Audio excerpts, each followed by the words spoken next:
The chapter 54 of Record of Ragnarok is called Substitute. This refers to substitute God needs instead of Buddha, because as I already mentioned in my last Record of Ragnarok video, God doesn't have one warrior. Buddha left one vacant spot on his team, and he will need to be replaced by somebody else, which this chapter covers. Enlightened One is walking victoriously out of the ring with his finger pointing at the sky, and we see last emotional touch for Zero when the bird from Zero's flashback appears and starts to cheep at Buddha's stool. We are then shown that Zero is not forgotten, that Zero is still remembered, that the Buddha was not the only one who loved Zero. Many animals and people did as well. Then Buddha meets very injured Brynhild. We see him as he is giving the victorious pose from Churchill, and Buddha collapses before the eyes of Gaul and Brynhild. Valkyries, I think they are Valkyries, or at least some Valkyries healer. Yeah, it definitely seems like they are working for Brynhild, I'm not sure, but they are putting Buddha down and taking him away. Gaul is panicking that Buddha will still die given his massive injuries caused by Haijun last chapter, but Buddha is positive, and all he asks is Brynhild for cola-flavored Buddha chops, and says that they are the tastiest things in the world. Brynhild smiles on this note and says that he will give him so much of these sweets that enough to give him cavities. Buddha smiles, and with Brynhild comments that with this battle they are one step closer to mankind's survival. And here comes moment which is very discussed amongst the fanbase. Buddha is talking about Brynhild's eyes full of worldly desire. This most likely hints on some Brynhild's hidden goal. Now, what this could possibly mean? This is very hard to discuss at this point because honestly we have no idea. All of this section now of this video will be just the theory, because it's impossible to say to what it is.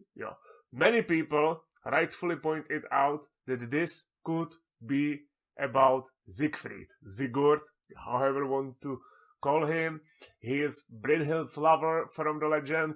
You can Google it. I will not discuss the legends of Brynhild and Sigurd, because at this point it's kinda irrelevant, because this manga obviously takes myths at its own direction. It does with mythology whatever it freaking wants. So doesn't matter if we would try to predict the future based on myths, because they will probably somehow spin it. It's just that it was the Brynhild's lover who tragically died. There is several versions, so it's kind of problematic to discuss it because of that as well. But yeah, perhaps whole tournament is Brynhild's vengeance about Siegfried. Another theory which is very prevalent at this point now, given the next scene, is that Brynhild is Odin's agent and this is part of some Norse plot. Hard to say at this point. As I say, we have no idea. I'm just wondering that if Norse conquest theory would be true and Brynhild's would be working for Odin, I don't think that's the case, because that's pretty dark. Honestly, I'm not sure if this manga would dare to do it. I mean, this manga doesn't have traditional protagonists, but even go that road. But if they did go to and went that road, I'm just wondering if this would be bay for confrontation between the Brynhild and Gaul, because obviously if Brynhild would be double agent and Norse gods tries to take over, I can definitely see Gaul oppose her. Now that's the question now. What the hell is Gaul doing to do Brynhild, who seems to be much more powerful, much more stronger, and could just probably kill her with no effort whatsoever. However, we should also remember that we didn't see anything like from Valkyries other than turning to weapons, so I definitely could say that Gaul could pull some Emporio shenanigans and try to kill Brynhild if they did come to it. It just seems to me that if Brynhild would turn out to be final villain, Gaul would be the hero to oppose it, if you know what I mean. So Brynhild versus Gaul, hype if Norse theory is true. Now the next thing which we need to discuss is definitely Beelzebub. Now, Beelzebub was responsible for Hyjun's Zero's transformation, and we see him how he is building in his fireplace the documents for the research. Now, it's kinda unclear if Beelzebub does it to get rid of evidence or if he does it out of disappointment, Evidence thing doesn't make any sense, since Beelzebub seems to be intelligent enough to know that the other gods will deduce that he is doing this, that whole Hyjun thing was his doing, But who knows, perhaps he's still kind of afraid. But burning evidence is also weird because Odin is entering the room right as Beelzebub is burning the papers, so I don't think that he was doing it because he was afraid. Otherwise, he would already use some of his powers to burn it long before Odin even came here, Now, Odin is commenting on Beelzebub's shenanigans with Hyjun. He's saying that he knew it was him. No wonder, that was already revealed by Hades during last few chapters. Crows are insulting Beelzebub and calling him Flyboy and saying that he's a creep who was doing some experiments again, which mean that this is not the first time. Again, not new information. We could already deduce that from Hades, who was quite confident that only one who would be able to pull this experiment off is Beelzebub, who so far seems like an scientist of gods. Creepy scientist to say. But then Odin says probably most important thing in this entire chapter, and one of the most important things in the series overall. He says that he was waiting for this battle for a long time and that he will permit no one to disrupt it, which kinda confirms the Norse conquest theory, or at least something we all suspected since the Loki's Buddha confrontation way back during the Raiden and Shiva fight, that Odin is up to something. Odin is plotting something. Because he had a very creepy smile when Zeus said that Ragnarok is not going as expected, almost as if it went exactly as expected. And given that Odin is tied mythologically to Ragnarok, that he can somewhat see the future, maybe there is something on it, Perhaps since most gods from Pantheon who died are Greeks gods, perhaps Odin is trying to take over with Norse gods. It definitely seems possible, or at least that Odin himself is plotting something, and he warns Beelzebub here, who by the way calls it fascinating. Now there is several roads this story can go. Obviously, Beelzebub can work with Odin. Perhaps Odin will see that Beelzebub could be useful, and Beelzebub will join him probably out of fear of being killed, though he didn't seem to be faced at all by Odin, which makes me wonder what exactly is Beelzebub's power level, if he can compete with the Pantheon's chief like Zeus, Odin, and Shiva.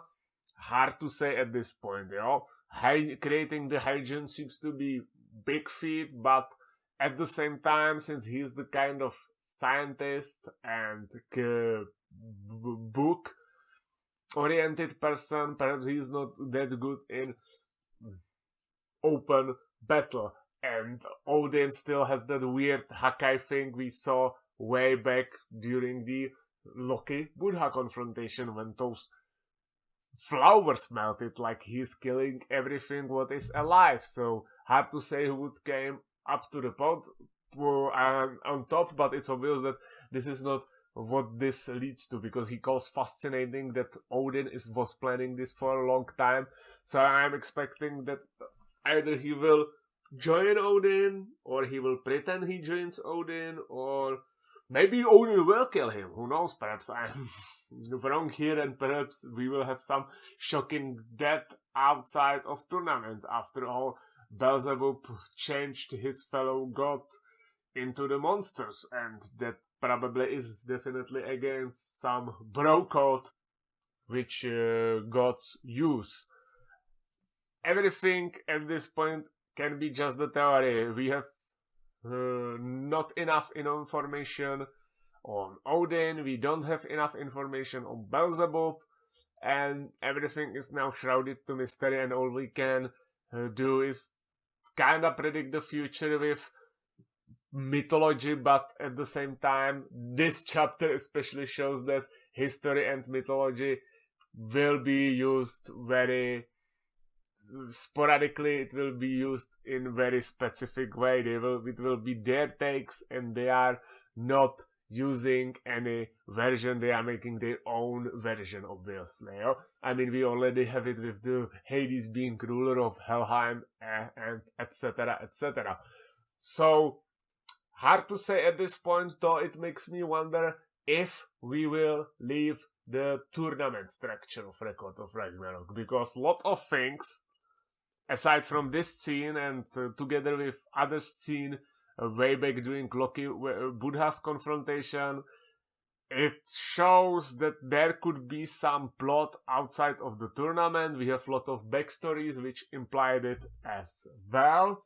And I'm wondering if we, during probably a final arc of the series, we will leave the tournament structure of the story which we followed so far. I'm kinda afraid of it, because I think that main strength of this manga is its simplicity, and that without the story structure it would lose what it makes it unique, and the plot which would succeeded that would have to be really good. Mangakas who are making this story show that they can create good stories. They created one of the best backstories which I have pleasure to read. However, would that be enough to carry the entire arc, maybe entire all-out war? No idea at this point. However, what is sure now, that there is something cooking up outside of the tournament. There is something going on with Odin, there is something going on with Brynhild, and as we will see in next segment of this chapter, they are not only wild cards during this tournament. So, back at VIP section of the gods, Hermes is commenting on the fact that now it is draw again, 3 victories again for humanity against the 3 victories of gods. Zeus is again all fired up and is saying that they have to win next round by any means necessary, because if humanity would gain lead upon the gods, even if only by 1, it could change the tide of the whole tournament. He's again getting angry. We didn't see him like this since Hercules lost. It confirms my another prediction, or at least suggested my another prediction: gods will cheat at some point. With every humanity's victory, they are getting more desperate, and I think that even here Zeus says by any means necessary, so they will cheat.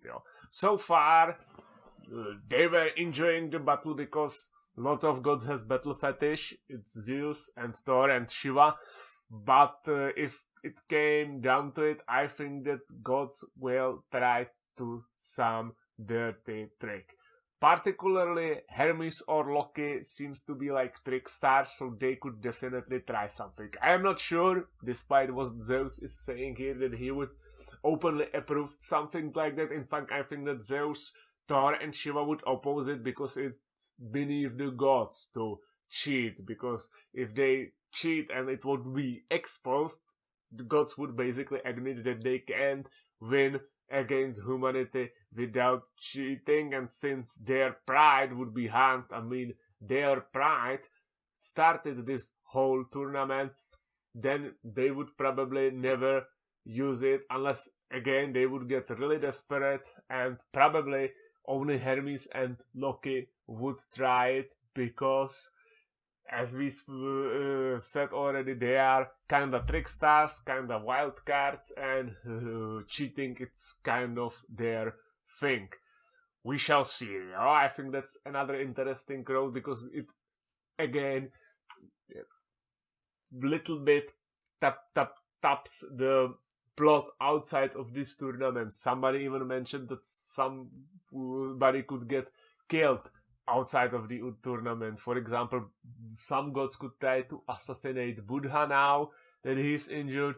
We shall see in the following chapter. I mean, there's a lot of plot, not only in the arena, but outside of it. And perhaps what is happening outside of the arena could prove to be in the future more important than actual fighting, which kinda could line up with the themes of this whole tournament. Then starts Comedy Gold because Hermes looks at Ares, who thinks that it means he should volunteer to fight. It's kind of hilarious because Ares was comedy relief character throughout this whole series, but now when he in less than seconds thinks about a lot of things, it's kind of funny. After all those humans, he saw that he wants to volunteer to fight. The whole fan base was talking about it, how much of the curbstone would Ares get if he tried to fight any of the humans. And since he lost against human Heracles, I think that it's kind of the joke. It was nice, it was quite funny, but very pleasant surprise followed this comedic relief, and it's Mr. Hades declaring himself the combatant in this tournament. Everybody looks absolutely shocked, including Hermes, and it's kind of funny. Again, they are making a lot of funny faces, and like mangakas should definitely consider the career of joke manga because some of their faces are some funniest things I ever seen. But back to Hades. Hades wants to fight, I'm not surprised. I'm surprised only by how soon he is going to fight, because at the moment Hades was introduced in the story, he's shown in person, it was obvious he was going to fight, and with Buddha already missing, I predicted that he will replace him, because let's be honest, you don't make such cool design to not let him fight. Making this cool design only a cheerleader would be wasted potentially. So it was strategy 1-1 that he will be combatant. What is surprising, how soon he's going, because I was expecting that he will be going later. I mean, we saw this guy like few last chapter. He just came here now, and now he's going to fight. So it's a little bit too sudden, but I don't mind. I like it. I think that Hades could make very good fighter, especially if we consider who is he going to fight. And I like that his personal motivation, another thing which I thought will be his motivation for fighting in this tournament, is Poseidon's death. Because if you look at Hades, he looks almost exactly like Poseidon. Like, unthink that mask, unthink those statues, and he's basically Poseidon twin. I'm expecting that they were kind of close. And that could make for very good flashback of Hades when the fight will begins, and it makes him again likable. Again, this manga does incredible job to make you root for both sides, to make the backstories which are interesting, which are very artistically done. Like drawings are awesome, but at the same time, those are the backstories which makes us root for character, and it's good backstory, original backstory, and most importantly, backstory which makes character likable. So I am really excited about this because having Big Bro Hades avenging Poseidon is definitely juicy plotline. And chapter 54 ends with Hades crashing his eye patch and declaring that this is revenge for his dear brother. I am expecting that perhaps this eye patch is something like Empachi's eye patch for Bleach, and this will unleash his full power, which will be given who is his very possible opponent in the next fight, will be deemed of next clash between gods and humans.